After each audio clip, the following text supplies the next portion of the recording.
The primordial force of life, from conception to the birth of a child in this film. Zhivoglas examines the reasons why families cannot have children and how this issue can be resolved. He approaches this from the standpoint of medicine, psychology, and spirituality, when a person's health directly depends on his mentality. In this film, you will learn about the primordial power and how to get it to carry out your plans. A woman should not belittle her importance. A woman is a future guardian of life, whose faith and inner peace are able to create and influence the future generation. Concentration on the concepts of life and blessing becomes a bridge between spiritual truths and scientific discoveries, confirming that faith is the fulfillment of what is expected. How does the worldview and the power of thought affect the appearance of pregnancy? Can a thought prevent you from getting pregnant? How to bear a healthy baby and give birth safely. And not just to give birth, but to become the beginning of a whole nation, to become the beginning of all future generations.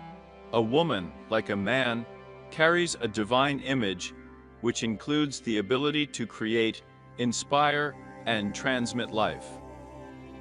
Fears and internal conflicts, such as fear of motherhood, loss of independence, or unwillingness to parenthood, can create subconscious blocks. For example, in cases of psychogenic infertility, the resolution of emotional problems sometimes leads to successful conception. Stress activates the hypothalamic pituitary adrenal axis, which disrupts the ovulation cycle and reduces the quality of eggs. Chronic stress weakens the immune system, increasing the risk of infections that can damage the reproductive system. Chronic stress can disrupt the hormonal balance, reducing the level of progesterone and estrogen, which negatively affects ovulation and embryo implantation. For example, cortisol suppresses the production of gonadotropins necessary for reproductive function. Negative thoughts, fear of childbirth, anxiety for the health of the child increase the level of adrenaline and cortisol. This can cause a spasm of the placental vessels, leading to fetal hypoxia and complications in development. Concentration of consciousness on what you are afraid of gives a negative image of energy and implements it. Studies show that couples experiencing prolonged stress, the probability of conception decreases by 20 to 30%. A positive attitude contributes to the production of oxytocin and endorphins, which improve blood supply to the uterus and reduce the risk of premature birth. An example from practice. Women who talked to the unborn child during pregnancy noted a more stable emotional state, and their children were calmer after birth.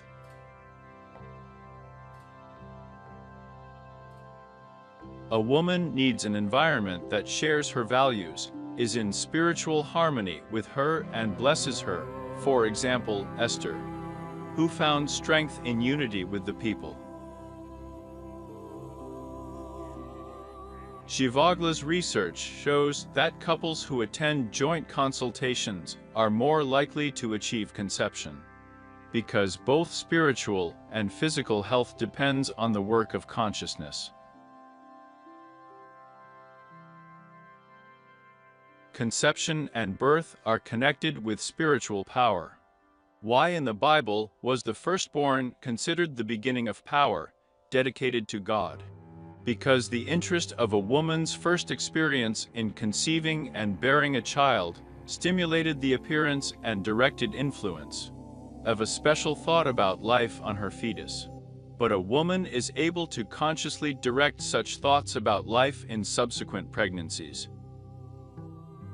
A mother's thought can be a blessing to her fetus, and a conscious thought can be a great blessing. Zhivoglas offers you a look at the meaning of primogeniture in the sense of a special power, which can be called as primordial power. This is the primordial power of thought, which initially gives birth to all living things. The word Nachatak is Hebrew. Rashi means the first fruit, the beginning. In ancient Israel, the first fruits of the harvest, the firstborn of cattle, and even people, were dedicated to God. This expressed the recognition that everything comes from the Creator, and the firstborn symbolized the fullness of the gift. Now let's go back to the word decides. And I want to use the Russian word will decide, isn't it? The baby in the womb cannot decide, but his mother decides, who with her thought gives him the first vital images of knowledge and action. But later, a person can decide, and, making an independent choice, set his own direction of life. He can get the power of birthright. Or, on the contrary, decide and lose it. In this sense, it is not the action that determines, but the decision that determines the way of action. For example, Reuben loses the status of primogeniture due to sin, which shows that the power of primogeniture depends on spiritual perfection and loyalty to God. Indeed, the biblical account of Reuben clearly shows that primogeniture is not just an automatic right inherent in the firstborn according to the flesh, but a blessing depending on spiritual purity and faithfulness to God. Reuben, despite being the first son of Jacob, lost his right because he defiled his father's marriage bed.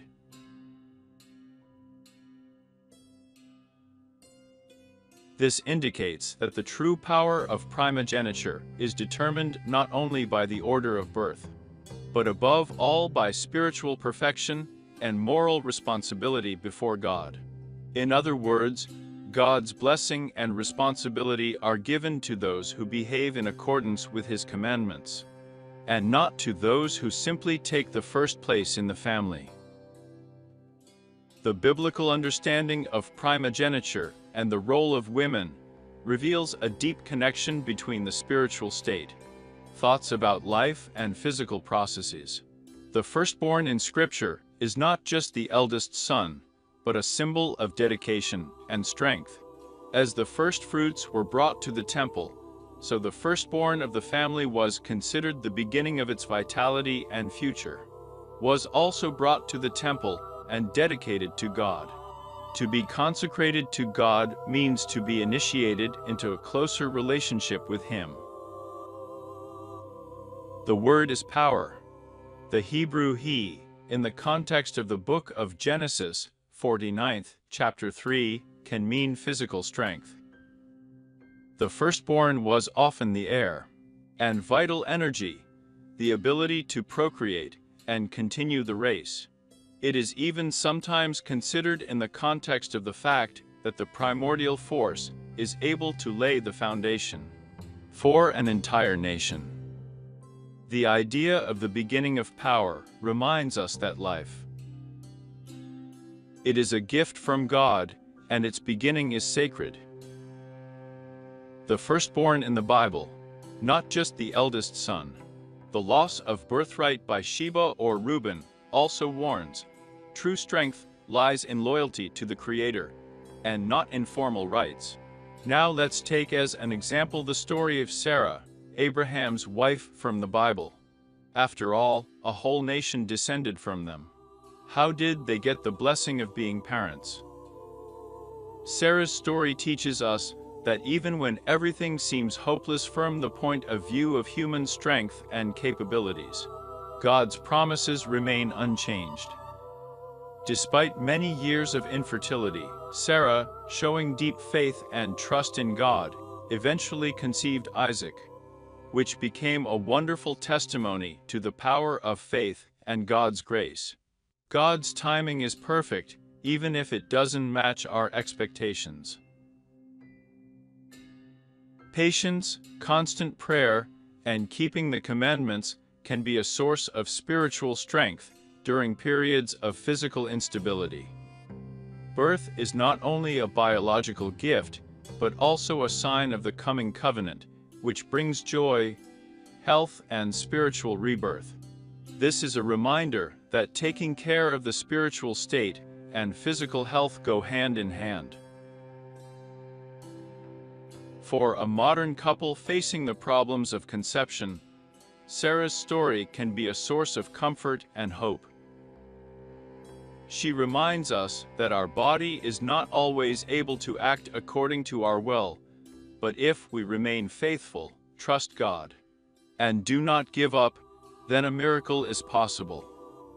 Of course, in addition to spiritual support, it is also important to seek medical help, but ultimately, faith and trust in God can give strength to go through trials and find a real blessing.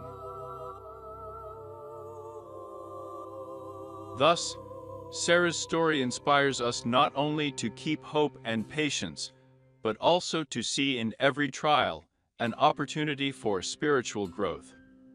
Mental strength and emotional state play a significant role in reproductive health. Motherhood and fatherhood does not begin with conception, but with a willingness to accept a new life as a blessing from God, both in a spiritual, physical, and emotional sense. The story from the Bible shows that the spiritual perfection of a person gives him primordial power, which even has several levels. In the New Testament, Jesus is called the firstborn from the dead, symbolizing the victory over death. It speaks of a new level of primogeniture power, when the Spirit is able to regenerate. This is already the primordial power of life from conception to the birth of a person from above. Dear friends, let's discuss this topic in the comments. Don't forget to subscribe to the channel so as not to miss the new works of Zhivoglas. If you want to get personal advice from him, then in addition to comments, you can find a way to contact him in the description of the channel. See you soon. See you soon. Oh, and don't forget to like it. It doesn't cost you anything, but it's nice for us.